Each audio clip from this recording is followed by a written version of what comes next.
Students, how are you all? Hope that you all were fine at your home and taking your online classes seriously and preparing for your summative assessments.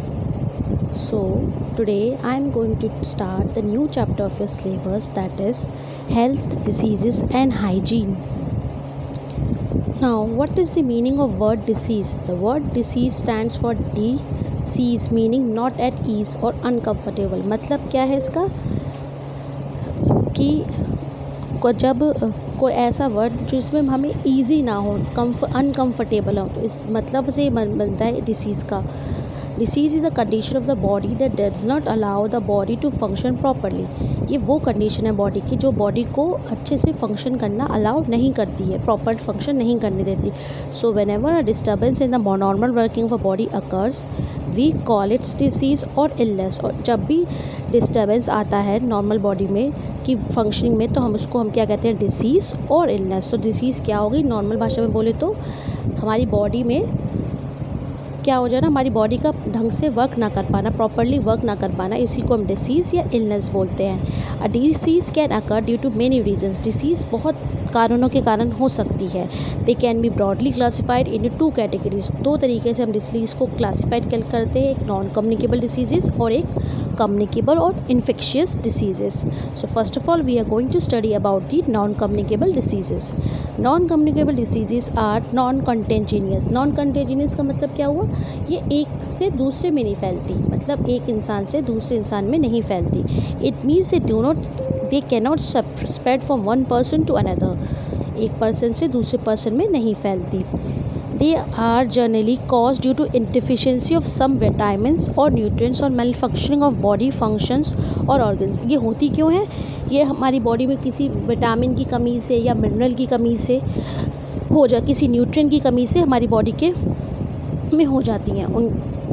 अब आती हैं हमारी communicable diseases that can be pass from an infected person to a healthy person in direct और indirect manner. और communicable diseases वो diseases जो एक person से दूसरे पर्सन में, मतलब जो इन्फेक्टेड पर्सन है और सही पर्सन में जा सकती है, जो इन्फेक्टेड नहीं है, वो डिसीजेस होती हैं कम्युनिकेबल डिसीजेस। जैसे आजकल कोविड-19 चल रहा है, जो एक पर्सन से दूसरे पर्सन में स्प्रेड हो रहा है। These are also called infectious diseases. इनको हम इन्फेक्शियस डिसीजेज बोलते हैं। Communicable diseases are caused by diseases causing germs called pathogens. ये किसके थ्रू होती हैं, डिसीजेस कॉजिंग जर्म्स, उनको हम क्या बोलते हैं, pathogens.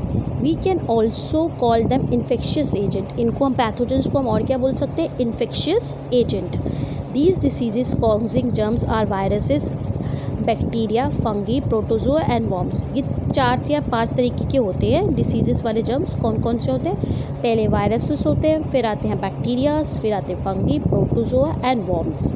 These can only be seen through a microscope, so are called microscopic और माइक्रोब्स भी कहते हैं। ये इनको हम सिर्फ माइक्रोस्कोप से देखते हैं। ये इतने टाइनी होते, इतने छोटे होते हैं कि हम अपने नेकेड आइज से नहीं देख सकते, तो हमें इनसे किससे थ्रू देख पाते हैं, इसको माइक्रो ऑर्गेनिज्म, वो माइक्रोस्कोप के थ्रू, इसलिए इनको माइक्रो ऑर्गेनिज्म बोलते हैं या फिर माइक्रोब्स बोलते हैं।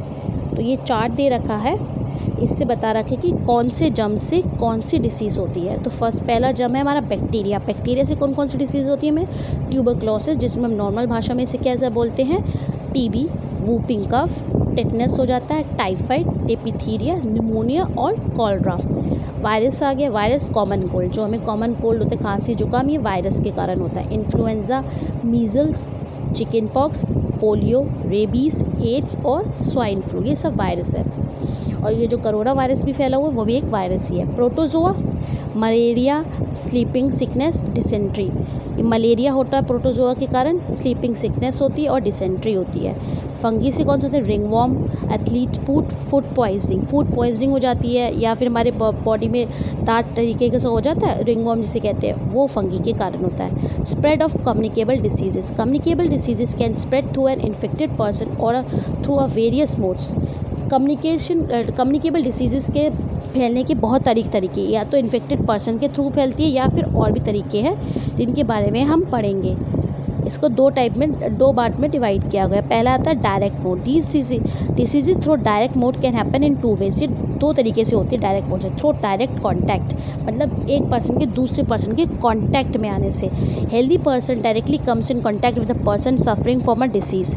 क्या होता है, जो हेल्दी पर्सन होता है वो डायरेक्ट कॉन्टैक्ट में आ जाता है इस पर्सन के जो इन्फेक्टेड पर्सन है, वो भी उसको डिसीज़ हो जाती है। Disease can also spread through articles like towels, handkerchiefs and utensils use by the sick person. अब सिक पर्सन ने टावल जो यूज़ किया या हैंकरचीव किया या उसके क्लोथ्स या यूटेंसिल्स, उससे भी होती हैं।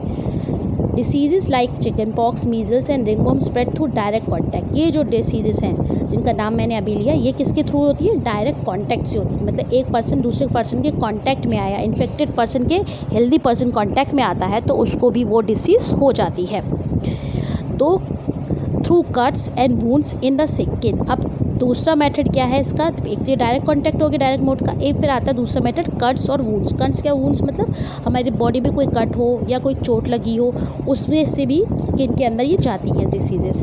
Germs can enter the body through cuts and wounds on skin and cause infection. जो हमारी बॉडी पे कट्स हो जाते हैं और या वुंड हो जाते हैं उनके थ्रू भी जाती है। जैसे एग्जाम्पल है इसका tetanus. Sometime disease can also spread from mother to the child during child birth. और फिर कभी कभार डिसीज़ ऐसे ही फैलती है जब चाइल्ड का बर्थ होता है तो उसकी मदर से भी उसमें वो डिसीज़ आ जाती है। अब आते हैं हमारे इनडायरेक्ट मोड पे। Infectious agent spread from one person to another through a medium. This medium can be air, food and water, vectors, insects and other animals. अब ये क्या हुआ, इनडायरेक्ट मोड में क्या हुआ, जो इन्फेक्शन पर्सन ने हवा सांस ली या वाटर में उसके जो बैक्टीरियाज थे या जिसे माइक्रोब्स हम कहेंगे वो फैल गए, चले गए, तो वो वाले जो अगर किसी और के पास गया तो वो भी बंदा इन्फेक्ट हो जाता है। तो पहले हम पढ़ते हैं कैसे, थ्रू एयर, कि कैसे ये जो माइक्रोब्स है एयर के थ्रू कैसे फैलते हैं। When a sick person suffering from a common cold, tuberculosis, diphtheria और influenza, coughs और sneezes, germs are released into the air। जब वो छींकते हैं या खांसते हैं तो जर्म्स जो होते हैं वो एयर में रिलीज़ हो जाते हैं। A healthy person inhaling this, अगर जो हेल्दी पर्सन जो होता है ये एयर इनहेल कर लेता है तो उसको भी ये डिसीज़ हो जाती है। ये नोज़ के थ्रू उसको चले जाती है ये उसके अंदर, या माउथ के थ्रू चली जाती है। फिर आता है हमारे थ्रू इन्फेक्टेड फूड और वाटर, मतलब गंदे पानी और खाने से। Many germs are transmitted through infected food and water. Organisms like houseflies and cockroaches carry germs on their body from dirty places like garbage and sewer। क्या होता है, जो ऑर्गेनिज्म जैसे फ्लाइज होती है, हाउस फ्लाइज और कॉकरोच होती है, जो गार्बेज और सीवर से गंदगी लेके जाती हैं और जाके फूड पे बैठ जाती हैं, तो फूड तो गंदा हो गया ना, या पानी पे बैठ जाती हैं तो फिर वो फूड गंदा हो गया। We call this organism the carriers of germs. इन ऑर्गेनिज्म को हम क्या बोलते हैं, कैरियर्स ऑफ जर्म्स। कैरियर्स क्यों बोला गया, क्योंकि ये जर्म्स को कैरी कर रहे हैं इसलिए इन्हें कैरियर बोला गया। When we leave our food and water uncovered, जब हम अपना पानी और खाना बिना कवर करे छोड़ देंगे, this carrier sits on it, और ये कैरियर बैठ जाते हैं इन पे, and leave the germs there, और फिर अपने वो जर्म्स जो लाते हैं वो उनमें छोड़ जाते हैं। Now we call this food and water contaminated. अब इस वाटर और फूड को हम क्या बोल सकते हैं, कंटामिनेटेड, मतलब कंटेजीनियस हो गया, ये इन्फेक्टेड वाटर और फूड हो गया। Handling food and water with dirty hand too can contaminate food and water. गंदे हाथों से फूड और वाटर को छूने से भी ये डिसीजेस फैलती हैं।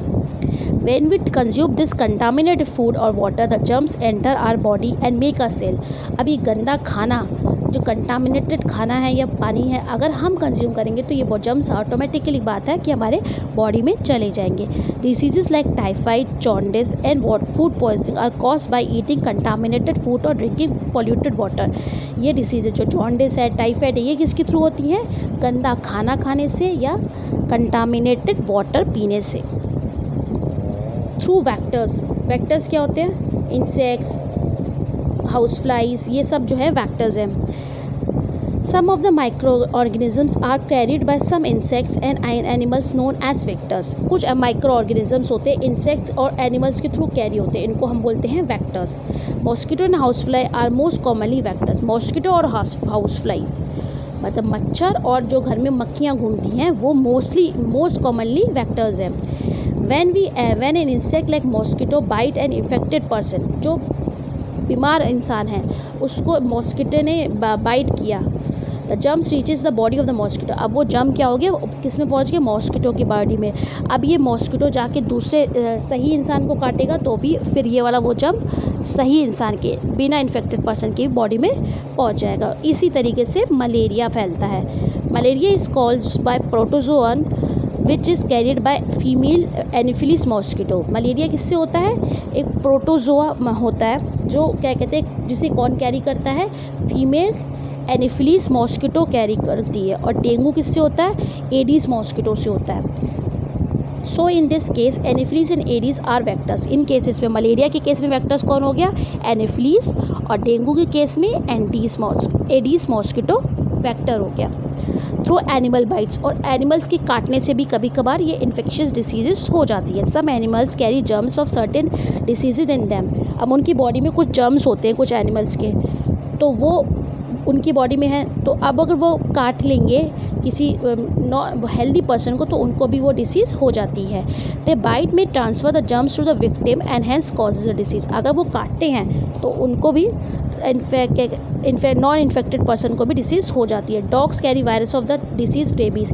ऐसे इसका कॉमन एग्जांपल क्या है, जो रेबीज़ होती है, डॉग्स होते हैं उनको अंदर एक वायरस होता है रेबीज़ का वायरस, उससे अगर वो हमें काट लेते तो हमको जो नॉन इन्फेक्टेड पर्सन है उनको रेबीज़ हो जाती है। इट्स बाइट में transfer the virus and cause the disease which can be fatal. और ये डिसीज़ बहुत ही खतरनाक हो सकती है। अब हम पढ़ते हैं ways to prevent communicable diseases. Communicable diseases जो एक इंसान से दूसरे इंसान में फैल रही हैं, जो कॉन्टैक्ट से फैलती है डिसीज़, उनको कैसे हम रोक सकते हैं। We should be very careful, much careful regarding a personal cleanliness by taking regular bath with soap और शैम्पू। सबसे इम्पॉर्टेंट बात और सबसे ईजी तरीका इन डिसीजेज से बचने का क्या है कि हम रेगुलरली अपनी क्लीननेस का ख्याल रखें और रोज़ नहाएं और शैम्पू वगैरह करें। We should wash hands with soap and water before and after eating, after using restrooms, after touching animals, after sneezing और कफिंग। जैसे ही हम अपने हाथ को हमें साबुन और पानी से धोना चाहिए। कब, खाना खाने के बाद, कभी हम रेस्टरूम सो के उठ के आए हैं या फिर किसी एनिमल को छू के आए या हमें छींका या हमने खांसा तो भी हमें तुरंत अपने हाथ धो लेने चाहिए। We should cover out our nose with a tissue और हैंकरचीफ बाय कफिंग और स्नीजिंग। इसलिए तो कहते हैं हम बच्चों को कि अपने नाक को कवर करो, नाक को भूको जब हमें खांसी हो रही होती है या हम छींक रहे होते हैं। We must not forget to throw the tissue in the trash after using it. Tissue paper से अगर हम हैंकरचीफ को और हैंकरचीफ से उसको कवर कर लेंगे तो उनको भी, टिश्यू को भी हमें फेंक देना चाहिए, या हैंकरचीफ को है तो हैंकरचीफ को साफ़ कर लेना चाहिए, धो लेना चाहिए। We should not share towels, clothes, spectacles, eye drops etcetera with the person who is suffering from the communicable diseases such as conjunctivitis. क्या है, अगर किसी पर्सन को कंजक्टिवाइटिस में जो आई की डिसीज़ होती है वो हो रखी है तो उसके बाद क्लोथ्स, उसके स्पेक्टिकल्स और आई ड्रॉप्स शेयर नहीं करने चाहिए। We should not leave stagnant water. सबसे इम्पॉर्टेंट बात, कहीं पानी नहीं छोड़ना चाहिए। कहीं खड़ा हुआ पानी जो थोड़े दिन के लिए रह जाए उस पानी को नहीं चाहिए, क्योंकि उसमें बहुत सारे जर्म्स हो जाते हैं। जैसे कूलर में पानी रह जाता है या आस पड़ोस में कीचड़ हो जाता है, उसमें बहुत जर्म्स होते हैं। देखे भी होंगे कि मच्छर बैठ रहे होते हैं उसके अंदर, तो उसको फैलने से रोकना चाहिए। We should keep dustbin covers. और ये भी इम्पॉर्टेंट बात है कि जो डस्टबिन है हमारे घरों में उनको भी कवर करके रखना चाहिए। Drinking water and food item should not left uncovered. और जो खाने का फूड है और पीने का पानी है उसको भी हमें हमेशा कवर करना चाहिए, उनको कभी भी अनकवर्ड नहीं छोड़ना चाहिए। Uncovered food item should not be consumed. और जो खाना अगर रह गया बाहर ऐसे खुला रह गया तो उसको नहीं खाना चाहिए। We should avoid using dirty bathrooms and of public places like railway stations and cinema halls. जो सिनेमा हॉल्स और रेलवे स्टेशन में डर्टी बाथरूम्स होते हैं, पब्लिक बाथरूम्स होते हैं, उनको यूज़ करने को से भी हमें अवॉइड करना चाहिए। Spraying on disinfectants and insecticide should be done in house time to time. मतलब इंसेक्टिसाइड्स और ये जो हम लोग हिट का स्प्रे करते हैं वो भी टाइम टू टाइम, या जो म्यूनिसिपैलिटी से मच्छर मारने की दवाई स्प्रे होती है वो भी टाइम टू टाइम होनी चाहिए। फिर आती है हमारी vaccination. Some communicable diseases like polio, tetanus, typhoid and measles can be prevented by vaccination. इनके अगेंस्ट वैक्सीन लगती है हम लोगों को। ये वाली डिसीज़ पोलियो है, टेटनस है, टाइफाइड है, ये किससे रोकी जा सकती है? वैक्सीनेशन से। Vaccination is a method of introducing dead और weakened disease causing germs into the body. क्या होता है वैक्सीनेशन में? वो मेथड है किसका? हमारी बॉडी में डेड और वीकेंड डिसीज जर्म्स को हमारी बॉडी में छोड़ दे देगा। इट इज़ आइदर इंजेक्टेड और गिवन ओरली, या तो इसको हमारी बॉडी में इंजेक्शन के थ्रू दिया जाता है या फिर ओरली दिया जाता है। These are known as vaccines, और इनको हम लोग वैक्सीन्स बोल देते हैं। As vaccines enter the human body antibodies are form. जैसे ही वैक्सीन हमारी बॉडी में पहुंचती हैं, ह्यूमन बॉडी के फॉर्म में पहुंचती हैं, तो एंटीबॉडीज़ फॉर्म हो जाते हैं। These antibodies protect the body against the particular disease, और फिर ये एंटीबॉडीज़ जो होती हैं हमारी बॉडी को अब पर्टिकुलर डिसीज जिसके के लिए ये वैक्सीन रखी उससे बचाती है। Vaccine for different disease are given at a specific age. अलग अलग डिसीज़ के लिए अलग अलग एज पे वैक्सीन दी जाती है। अब आती है डेफिशिएंसी डिसीज़। डेफिशिएंसी से क्या मतलब? किसी चीज़ की कमी हो जाना। ये वाली डिसीज़ वही होगी non communicable disease. We need to have a balance diet. सभी कहते हैं कि हमें बैलेंस डाइट खानी चाहिए। If a person does not eat enough amount of balance diet food it leads to undernourishment. अगर कोई पर्सन है फूड सही अमाउंट का नहीं लेगा तो उसको अंडर नरिशमेंट हो जाएगा। Minerals and vitamins are that keep us healthy. ये मिनरल्स और वाइटामिन्स जो होते हैं हमें हेल्दी रखते हैं। तो minerals and vitamins are taken in small quantity but in their absence we have a deficiency and fall sick.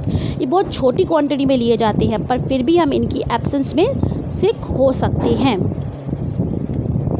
The disease cause are called deficiency. और जो ये डिसीज़ होती हैं जो किसी वाइटामिन्स या मिनरल की कमी से हो जाती हैं इनको हम क्या बोलते हैं? डेफिशिएंसी।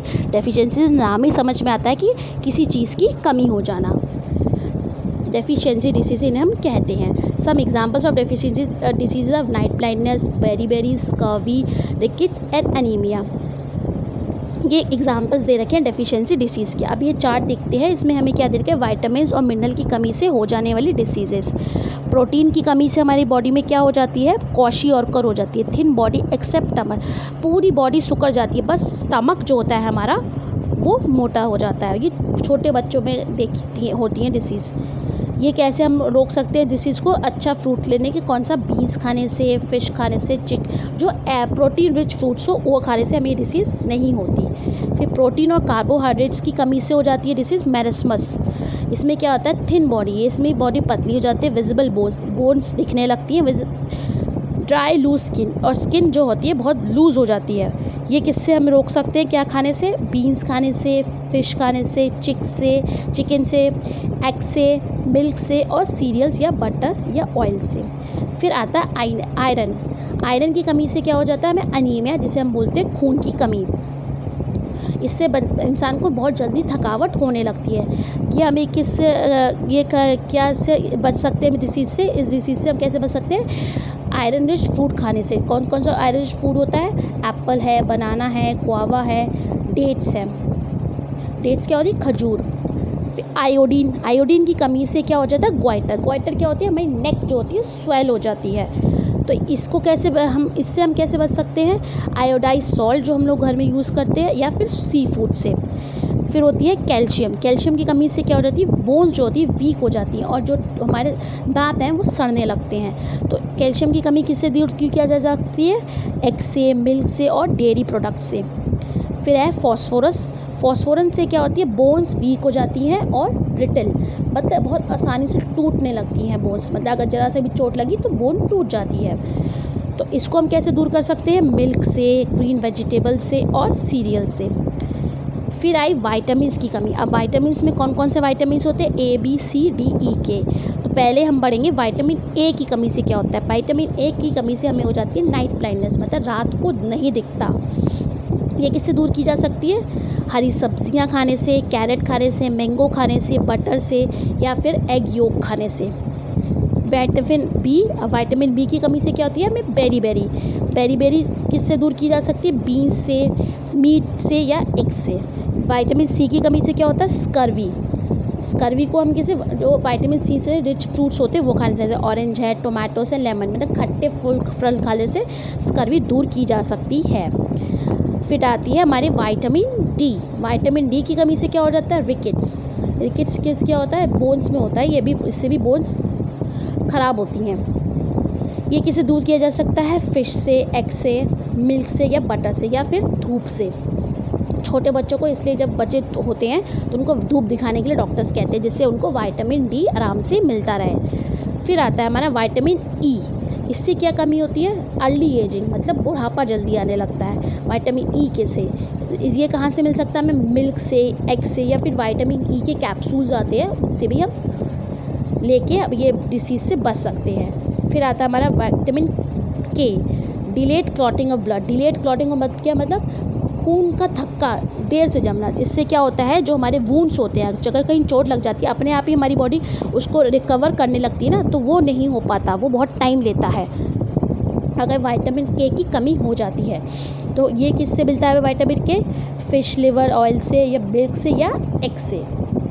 तो इसका मतलब क्या हुआ कि अगर हमें ये डिफिशियंसी डिसीज़ से बचना है तो हमें एक हेल्दी डाइट या जिसे हम कहते हैं बैलेंस डाइट लेनी ही पड़ेगी। अब आती हैं हम other non communicable diseases. We can control deficiency diseases by consuming balance diet, but there are some other diseases which occur due to malfunctioning of our body organs. क्या होता है, ये जो हमने अभी डिसीजेस पढ़ी, जो नॉन कम्युनिकेबल डिसीजेस थी अभी, वो तो हमने किसकी कमी से हमने पढ़ी कि डेफिशिएंसी डिसीजेस थी, किसी चीज़ की कमी होने से हो गई। पर कुछ ऐसी डिसीजेस भी हैं जो अपने आप ही हो जाती हैं बॉडी के अच्छे से फंक्शन ना करने पे।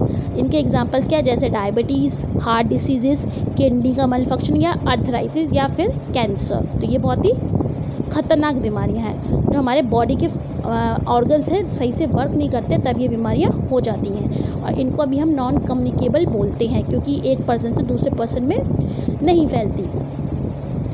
अब फिर आती है क्लीनिनेस। अब तो अभी डिसीज़ेस के बारे में पढ़ लिया, अब हम किसके बारे में बताते हैं कि इन डिसीज़ेस को कैसे हम कम कर सकते हैं, कैसे हम रोक सकते हैं फैलने से। तो कैसे रोक सकते हैं, क्लीनिनेस से, अच्छे सफाई रखने से, हाइजीन, प्रॉपर हाइजीन मेंटेन करने और रेगुलर एक्सरसाइज करने से।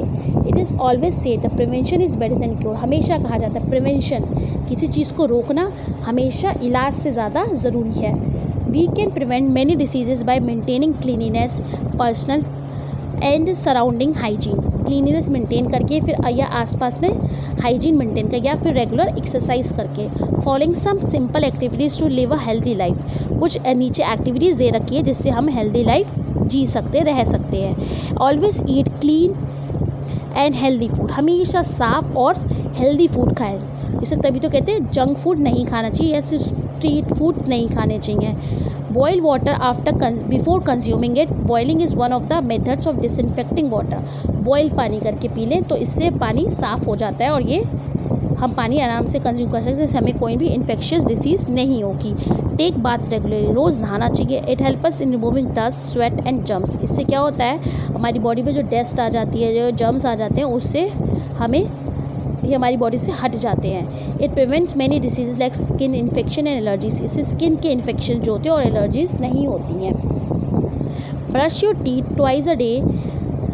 Clean your tongue with special tongue cleaner. और दूसरी बात कि जो हमारे दांत हैं उनको हम दिन में 2 बार साफ़ करें, ब्रश करें, और हमारी टंग को टंग क्लीनर से साफ़ करें। Never spit in public place. ये बहुत इंपॉर्टेंट है, कभी पब्लिक प्लेस में नहीं थूकना चाहिए। Do regular exercise as it turns up muscles and help regenerate the body. ये रेगुलर एक्सरसाइज करने से भी हम अपनी बॉडी को डिसीज़ से बचा सकते हैं। इससे क्या होता है, हमारी बॉडी टोन हो जाती है पूरी और हमारी बॉडी अच्छे से वर्क करती है। Take a adequate sleep. Properly सोना, बहुत अच्छा टाइम, जो 6-8 आवर्स की स्लीप कहेगी वो भी लेना बहुत ज़रूरी है।